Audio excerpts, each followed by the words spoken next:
Hi everybody, this is Tom in front of the camera, Carrie is behind the camera, and you are watching Vehicle Visionary. Today we are at Morgan Buick GMC. They do have this 2021 Cadillac Escalade that we're going to take a look at. I've been trying to get my hands on one of these for a while, so we're going to do just that today.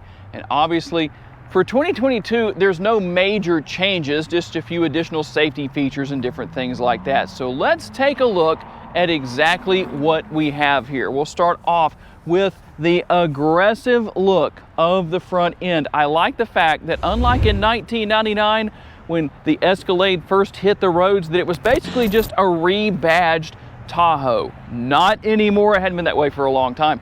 If an Escalade pulls up behind you, not only because of the giant Cadillac badge right here, but just this giant grille right here. A lot of gloss black. If you like gloss black, this is definitely a vehicle for you. But it has such an aggressive, almost monstrous look to it. And that's not an insult. That's actually a very good thing. If you want an aggressive looking vehicle, this is it. And I like the way that the headlights are integrated here as far as just the overall design. And then you've got the blinkers right here, the turn signals that I have turned on right there. Those are really the hazard lights that are on, but that's nice and large. It's nice that it's not up here because it just wouldn't look appropriate otherwise.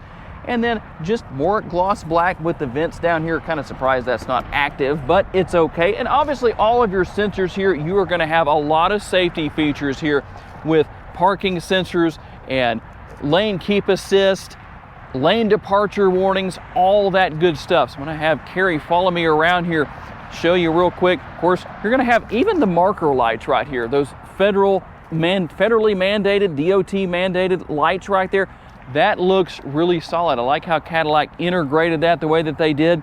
And the 275/50 tires wrapped around 22-inch wheels. And I'm gonna tell you what, that's one of the reasons why you're gonna find that this Cadillac Escalade rides really well, is because of that 50 series sidewall right there. Very impressive to say the very least. And we're on the wrong side, unfortunately, but we don't want to give you a face full of sunlight, but maybe you can see it on the screen, I don't know. There we go. We've got the turn signal indicator built in to these power side view mirrors, and then the running boards here, so it's not going to have the power side step, but obviously you can get that. And you do have passive entry here, but it's not really a button like it is on a lot of vehicles. You just touch right here and it's going to lock and or unlock the doors. And while this is not factory tint, I must say, the dark windows right here with, again, that gloss black with the gloss black trim, if I can keep from stuttering right there, around the windows looking very nice. That overall really helps the appearance of the vehicle, although it is kind of interesting to see how it comes back and goes up like this. Tell me what you think about that down in the comments. Should it be one consistent line like that? I don't think that's a big deal breaker for a lot of people, but just something I picked up on. Now, something I really like here that I'm surprised that we don't see on some of the more higher end brands of vehicle is the fact that you don't see the wiper right here for the rear window. It's concealed up here, like I think should always be the case on any high-end model. Obviously, that's what this is. So, before we hop into the interior, let's open the hood and see what's going on there. All right, guys, let's talk about what's under the hood. And while you have the 6.2 liter V8 that is the standard engine here, there is a 3-liter diesel that's also available. I think I would opt for this personally. The 420 horsepower, 460 foot-pounds of torque, made it to a 10-speed automatic transmission. Now, with a vehicle of this size, it is big. What are the MPGs? 15 city and 20 highway. And just for the fun of it, if you're looking for a little extra cargo space beyond what we're about to show you in the rear, there's actually a place right here where you could put stuff. And I'm being completely sarcastic about that, but technically I guess you could. If you're a do-it-yourself kind of guy, well, you won't find yourself putting your tools somewhere and saying, where did I put it? I just put it down. It'll be right here. Okay, real quick, I'm gonna reach into my pocket here and we're gonna show you the remote, show you what all's there you can manage. Obviously the entire vehicle, remote start is there, obviously. You would expect that. And I could open this rear door with the remote if I wanted to.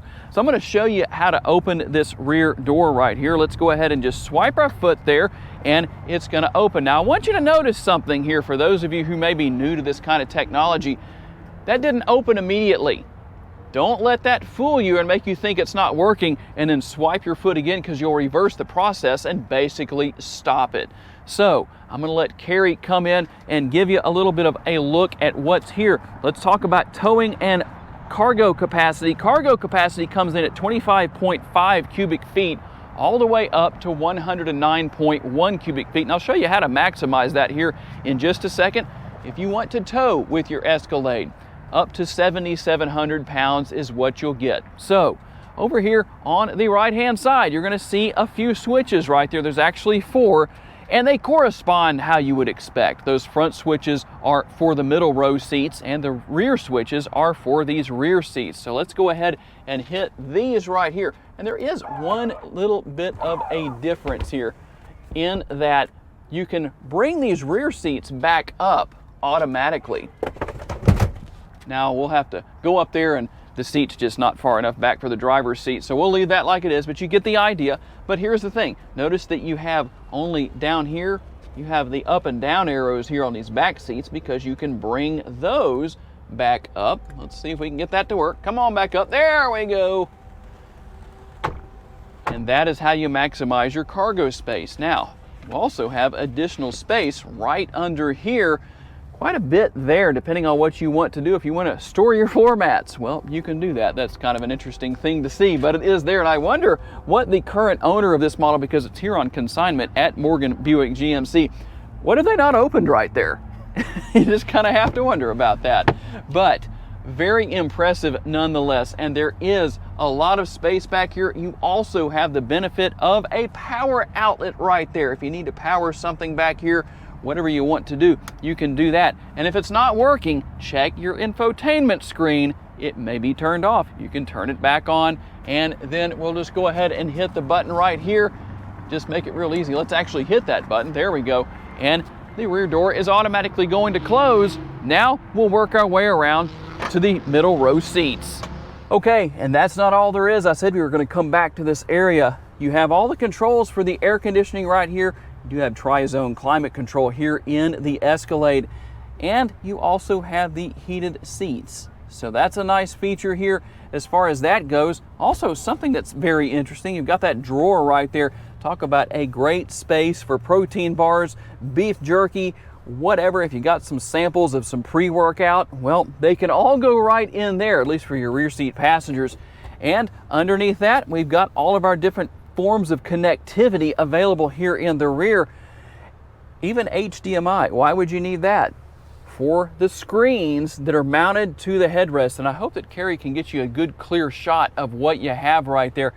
There is a lot you can do there. You can see that you can plug in headphones. You can do quite a bit, and all you have to do basically is just touch the screen for it to come on. I'm going to come over here and just show you what's here. Obviously, you can see navigation. There's quite a bit you can see here. If that will come up, it may not come up.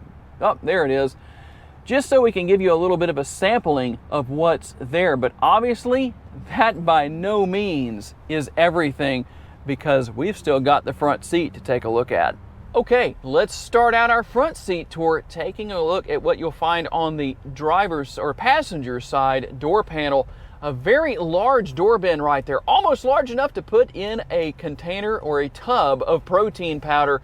You've got the controls there for the heated and ventilated seats. Obviously, that's going to be on the driver and the passenger side. A little bit of trim there, and everything here is nice. It's not cheap, not cheaply made. And there's a lot of different options you can go with depending on what you want to pay. We'll take a quick look into the glove box. Let you see there is a lot of space in there. That shouldn't be a surprise by any means.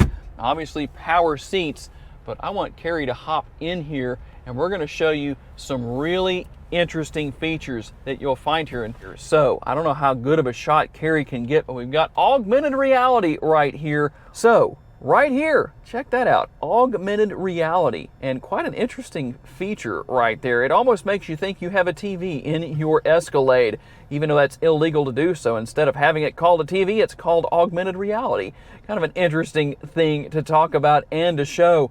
And obviously there is a lot going on here across the entire dashboard and with the center screen right there, and we'll get to more of that in just a second. But I just want to show you some of the steering wheel mounted controls here as far as what we have.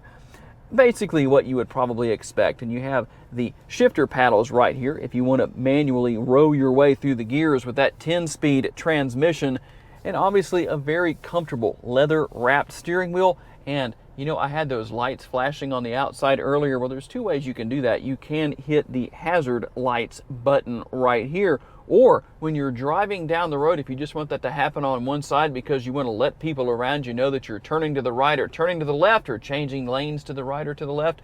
Well, to the right, you move this position, this blinker lever into the up position. And for doing things to the left, well, you push it down and you can see that green arrow right there that's indicating the blinkers are on. I know not all of your vehicles have that option, but if it does and your salesman at the dealership when you bought your car new didn't tell you how to use that, well, now you know. And our infotainment screen here, it is chock full of information. I'm going to tell you what, information for days, even trailering right here. And like I said, you can tow up to 7,700 pounds here, so you can see what you have there as far as maintenance goes, vehicle checklist, and even the trailers you have stored depending on if you tow multiple trailers. And cameras, we don't have to go into reverse to see the cameras because there are multiple views here. That's going to be our front view camera. We'll go to our wide angle camera right there. We also have overhead, which you can already see over here with the 360 degree view camera. And then side, those are in the side view mirrors right there. So a very nice feature to say the very least. There's a lot here as far as what you can do. And I can put the vehicle into reverse and get the same thing just so you can see what's there. Pretty nice picture, nice and clear. Very beautiful day to be showing that off, by the way. And a lot going on here with the center console. Obviously there's a lot of space there, drink holders. You have more connectivity right here. There's your shifter, which is pretty easy to figure out as far as what you do. There is a button on the side here that you use to actually change gears or go into reverse, park, whatever the case is. It's pretty easy to do. There's your park button right there. But right here, if you noticed up here on the dashboard, there was no button or anything, no knob to control the radio. I know people like those. Well, it's found right down here. Pretty easy to figure out. You've also got some one-touch buttons right here, and you can control the infotainment screen here as well by just rotating that. I don't want it to look like I'm saying that's a touchpad or something like that. It's not, but you can use that to select and do everything that you need to do and work your way around. Maybe you're kind of like Monk and you don't like to have fingerprints on your infotainment screen. And speaking of screens, check this out. I'm going to go back to the normal view first. There is the conventional view with the rear view mirror, or you can use the rear view mirror camera. That comes in real handy in an SUV of this size because if you have a full load of passengers, you're not going to be able to see very well through the back window, just so you know. And you've also got a whole pile of space here. Can you have a pile of space? Well, there's a lot of space there nonetheless.